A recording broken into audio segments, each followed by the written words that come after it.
ओम शांति। ओम शांति। ओम शांति।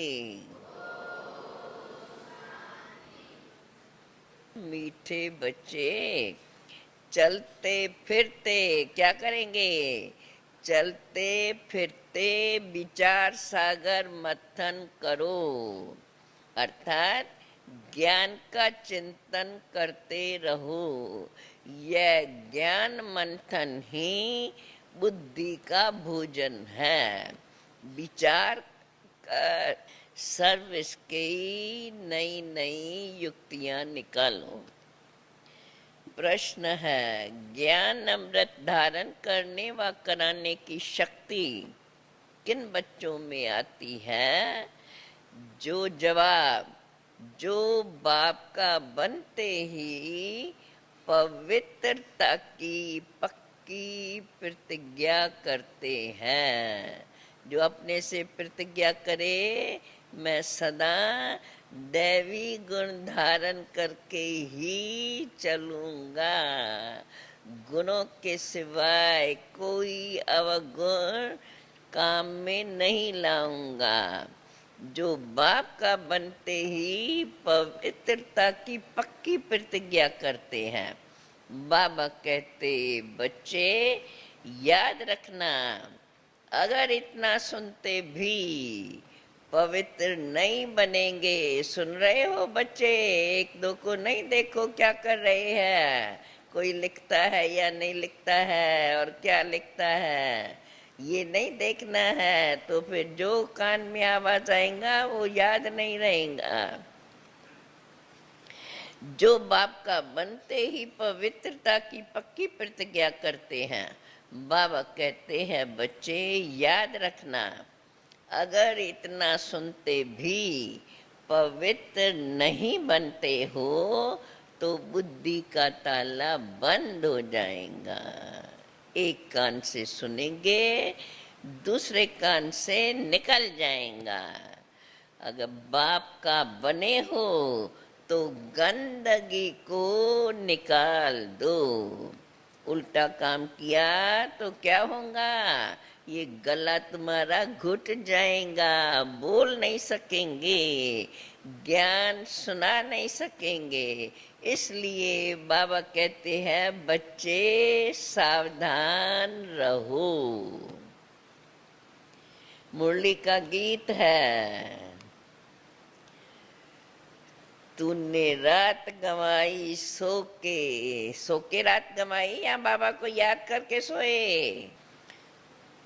ये मनुष्य जन्म अमोलक है और अभी हमारा जन्म, जब हमने भगवान के पास नया जन्म लिया है और हम मानते हैं हम बच्चे किसके हैं? किसके बच्चे हैं हम? परम पिता परमात्मा के। तो मानो हमारा जन्म कितना ऊंचा है। ये जीवन हीरे समान, अर्थात ऊंचे ते ऊंची। इसको बुरी बातों में गमाना नहीं, खाली खाया पिया और आपस में लड़े झगड़े, ऐसा नहीं। बाबा कहते हैं, अभी बाप बैठ बच्चों से पूछते हैं। क्या पूछते हैं? बच्चे बेहद के बाप को अच्छी रीत जानते हो? अभी बच्चों से ही पूछा जाता है, बड़े तो जान गए हैं। बेहद के बाप को अच्छी रीत जानते हो? बताओ, जानते हो? एक ही आवाज में जवाब दो, जानते हैं? हाँ हाँ जी, जानते हैं। तो क्या उसका नाम है? क्या नाम है? आता नहीं है बोलना? परमात्मा का नाम, परमात्मा का नाम शिव बाबा। बोलो, सर्वशक्तिवान शिव बाबा या कल्याणकारी शिव बाबा। खाली शिव बाबा नहीं बोलो, कोई ना कोई आगे टाइटल होना चाहिए। बाप बैठ कर के तो बच्चों से पूछते हैं, बच्चे बेहद के बाप को अच्छी रीत से जाना है? बाबा कहता है बच्चों से पूछना पड़ता है। वास्तव में पूछने की दरकार नहीं है, सभी जानते हैं कि वो हमारा परमात्मा पिता हमारा माता पिता भी है। माता पिता मिले तो हो गए। आज तक माता पिता जिससे हमें सुख घनेरे अपार सुख मिलते हैं, सत्युग में तो है ही प्रारब्ध। वहाँ आस्तिक व नास्तिक का तो सवाल ही नहीं उठता। आस्तिक नास्तिक, जानना न जानना, ये दोनों बातें संगम पर इकट्ठी है। हम बच्चे बाप को जानते हैं और दुनिया वाले मनुष्य बाप को नहीं जानते, तो दोनों इकट्ठे हैं संगम पर। बच्चे, बाबा कहते हैं तुम बच्चे अब जानते हो कि हम कल नास्तिक थे, बाप और बाप की रचना को जानते ही नहीं थे, वही अब हम आज तक बने हैं। अभी तो हमने बाप को और अपने 84 के चक्कर को भी जाना है, कल नहीं जानते थे, तो अब हम आज तक बन गए हैं। कल और आज, कल नहीं जानते थे, आज जान लिया है। आज पुरानी दुनिया है और फिर कल नई दुनिया हो जाएंगी। जब थोड़ा समय होता है तो कहा जाता है कल, आज रात है कल दिन होगा। वास्तव में भारतवासियों को तो अपने बाप को जानना ही चाहिए।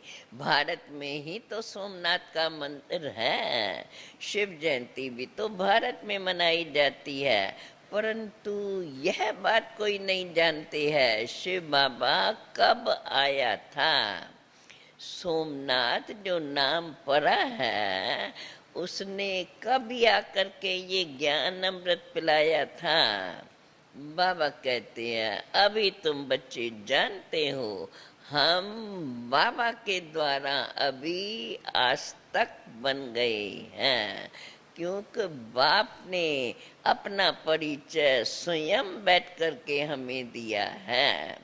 और ये भी परिचय मिला है कि ये जो सृष्टि का चक्कर है, ये बना बनाया ड्रामा है, जो अनादि काल से चलता ही आता है, ये कभी बंद नहीं होता है।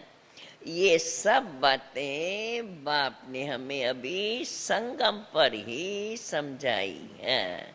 तो बाबा कहते हैं अभी तुम बच्चे जानते हो, आज तो नर्क है, आज की दुनिया नर्क समान है, और फिर कल क्या बन जाएगा। बाप जब हमें तैयार कर रहे हैं, किस लिए कि यही दुनिया फिर स्वर्ग बन जाए। कल अर्थात दूसरा जन्म, कल माना कल नहीं, आज इस जीवन में है तो आज बोलते हैं। जब इस शरीर को छोड़ेंगे तो अभी बाप से जो हम नाले लेकर के पवित्र बन कर के दैवी गुण धारण कर रहे हैं, तो हम सत्युग में जाकर के जन्म लेंगे। कल माना हमारा दूसरा जन्म सत्युग में होगा। अभी हम पुरुषार्थ कर रहे हैं। आज है मृत्यु लोक, कल होगा अमर लोक। दुनिया अभी बदल रही है। अभी तो कलयुग से सत्युग बन रहा है। वो सत्युग बनाना ये तो एक बाप का ही काम है, क्योंकि बाप को ही गाया गया है पतित पावन। दुनिया में इस समय को संगम युग कहा जाता है। तो इस संगम युग का मनुष्यों को पता ही नहीं है।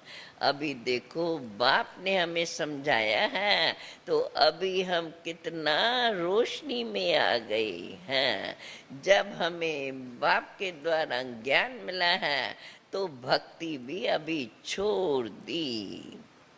आज भक्ति है, कल जब सत्युग हो जाएगा तो ये भक्ति नहीं रहेगी। ऐसा नहीं है कि कल फिर ज्ञान होगा, ज्ञान भी अभी ही बाप संगम माना जहाँ दोनों ही है, भक्ति भी है और बाप हमें ज्ञान भी दे रहे हैं। जब हम ज्ञान से परिपूर्ण हो जाएंगे, दैवी गुण संपन्न बनेंगे तो फिर इस शरीर को छोड़ देंगे और दुनिया भी बदल जाएंगी। क्योंकि ये सृष्टि का चक्कर आधा कल्प ज्ञान और आधा कल्प भक्ति चलती है, परंतु ज्ञान एक ही बार मिलता है और इस संगम पर ही मिलता है।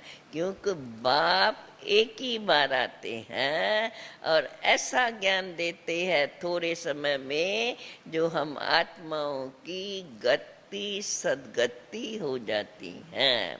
इसलिए बाप को गाया हुआ है पतित पावन सदगति दाता। बाप भी इस भारत में ही आता है, परंतु आश्चर्य की बात है कि भारतवासी ही नहीं जानते हैं कि बाप कौन है। देखते भी हैं यहाँ सोमनाथ का मंदिर, निराकार शिव बाबा का मंदिर भी है। कहाँ शिवलिंग बना के रखा है, कहाँ तो ज्योति का मंदिर बनाते हैं। ब्रह्म समाजी ज्योति जगाते हैं, समझते हैं परम पिता परमात्मा ज्योति स्वरूप है। आज की दुनिया में अनेक मनुष्य तो अनेक मतें हैं। फिर जिसने जो बात समझाई और जिन्होंने उसको, क्योंकि आज गुरु भी बहुत है, जिस गुरु ने जो समझाया, जिन्होंने उस बात को माना वो उसी रीति ही बोलेंगे। अभी तो बाप ने हम बच्चों को रचता और रचना की नॉलेज दी है, इसलिए हम अभी यथार्थ बाप का परिचय पाकर और इस सृष्टि चक्र के नॉलेज को भी जान गए हैं। अब यही राज रचता और रचना के आदि मध्यांत को समझ करके बाबा कहते हैं बच्चे तुमको दूसरों को भी समझाना है। क्या समझाना है? परमात्मा पिता जो सत्य चित्त आनंद स्वरूप है उनको ही ज्ञान का सागर कहा जाता है। बाकी तो हर एक एक्टर की महिमा अलग अलग है। भल मनुष्य तो मानते हैं परमात्मा सर्वव्यापी है। अगर सर्वव्यापी कहो तो सबकी महिमा एक जैसी होनी चाहिए, परंतु सबकी महिमा एक जैसी नहीं है। देवताओं की महिमा अलग है, सर्वगुण संपन्न 16 कला संपूर्ण, और शिव बाबा की महिमा ज्ञान का सागर, प्रेम का सागर, शिव पतित पावन। ऐसी महिमा किसकी भी नहीं है। हर आत्मा की महिमा अलग अलग है, क्योंकि हर एक अपना अलग अलग पाठ बजाता है। अगर कहते हैं परमात्मा सर्वव्यापी है तो क्या सभी का पाठ एक जैसा है? अगर सब में परमात्मा है तो सबका पाठ एक जैसा होना चाहिए, परंतु मनुष्य बेचारे देखो कितना घोर अंधियारे में पड़े हुए हैं। जब ऐसा घोर अंधियारा हो जाता है तब ही बाप आकर के यथार्थ बात समझाते हैं। अभी बाबा कहते हैं तुम बच्चे अभी जानते हो बरोबर ऊंचे ते ऊंचा पाठ किसका है। बच्चे तुम लोगों को स्थिर होके बैठना नहीं आता है, इधर उधर देखते ही रहते हो, थक जाते हो बैठने में। देख रहे हो हम सामने सबको देख रही है। बताओ इस सृष्टि मंच पर ऊंचे ते ऊंचा पाठ किसका है, किसका है?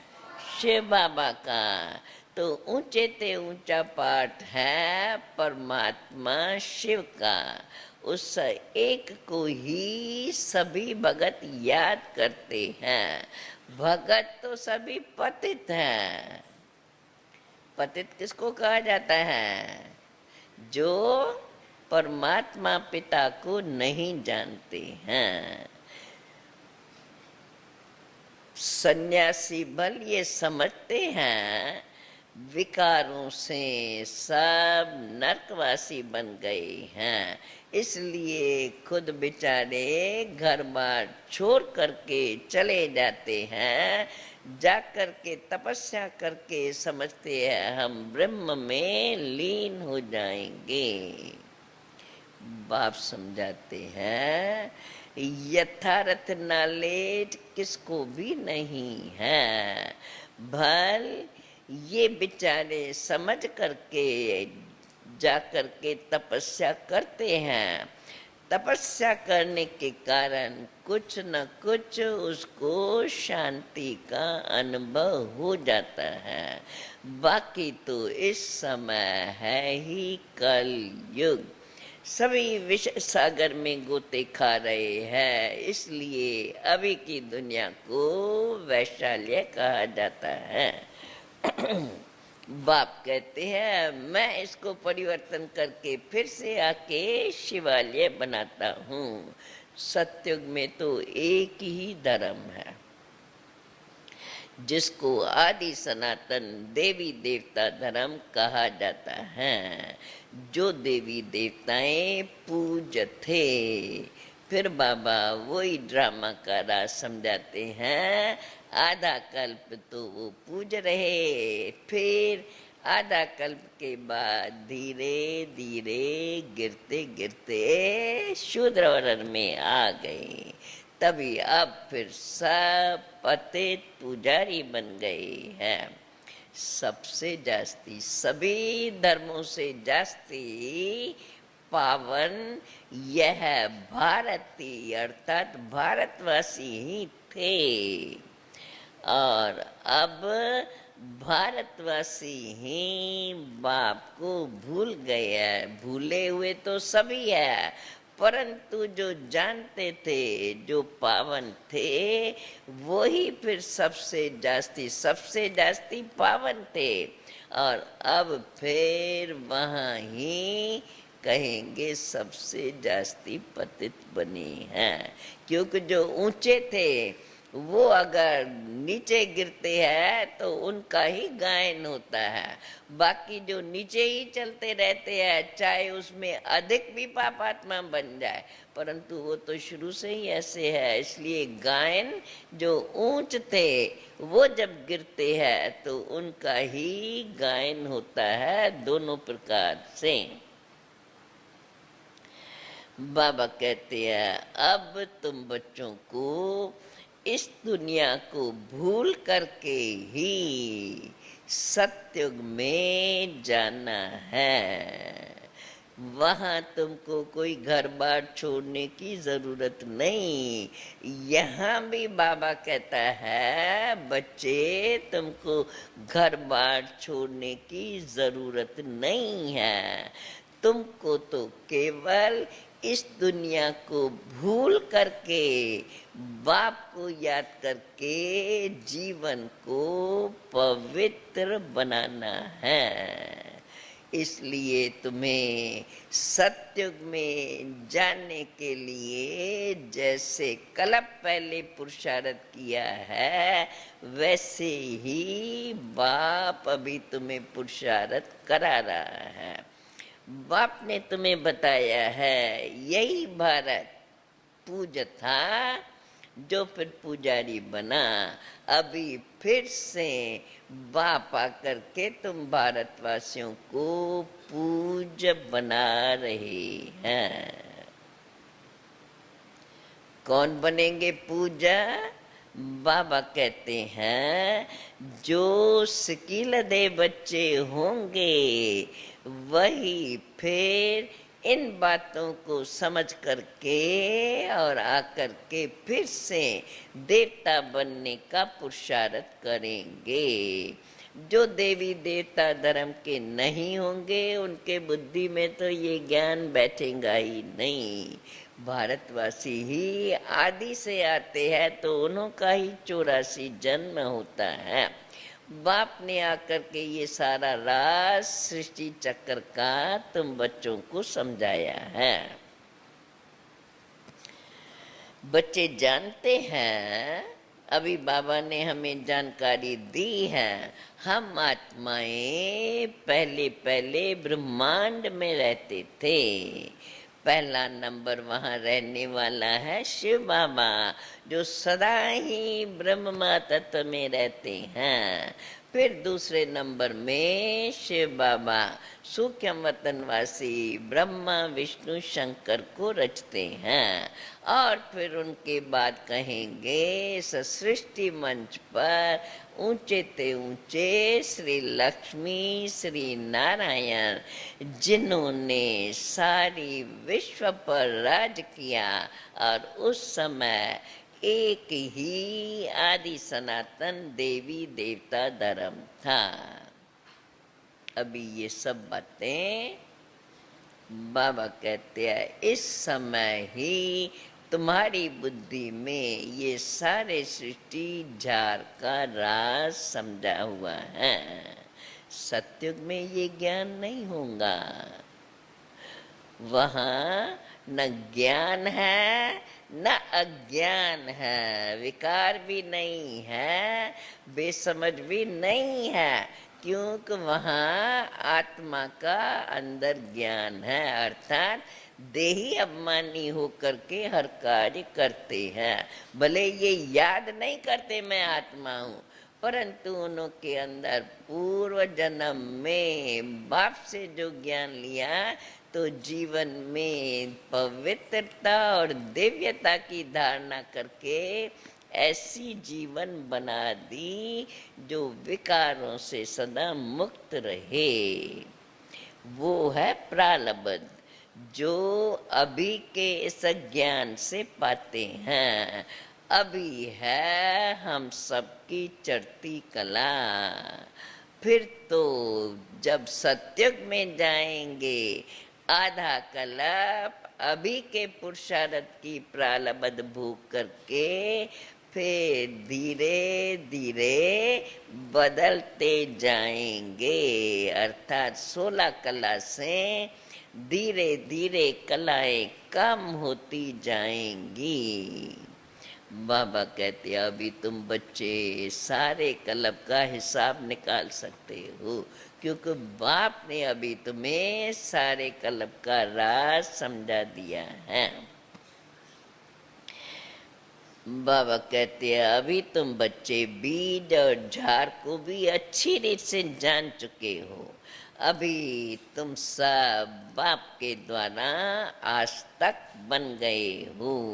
बाबा ने अभी तुम बच्चों को समझाया है। जब बाप ने तुम्हें आज तक बनाया है तो अभी सन शोज फादर, जो बाप ने समझाया है बाप की बातें औरों को समझा करके बाप को प्रत्यक्ष करो। अभी तो तुम अच्छी रीत जान करके बाप के द्वारा नास्तिक से आस्तिक बन गए हो। बाबा ने कहा है बच्चे सन शोज फादर, पहले फादर शो सन, बाप ने हम बच्चों को बनाया, तो जब हम औरों को समझाते हैं तो कहते हैं ऐसा ज्ञान किसने तुमको दिया है। तो बाबा कहते हैं पहले फादर शो सन, जब बच्चे लायक बन जाते हैं तो फिर सन शोज फादर। फिर कहेंगे जैसे टीचर के लिए भी कहेंगे, पहले teacher shows student, teacher student को इतना ऊंच बनाता है। फिर गुरु के लिए भी कहेंगे पहले गुरु शोज फॉलोअर्स, फिर फॉलोअर शोज गुरु।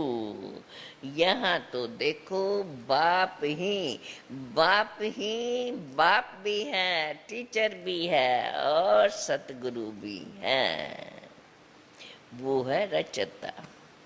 अभी रचता बाप तो जरूर आकर के नई दुनिया रचेंगे।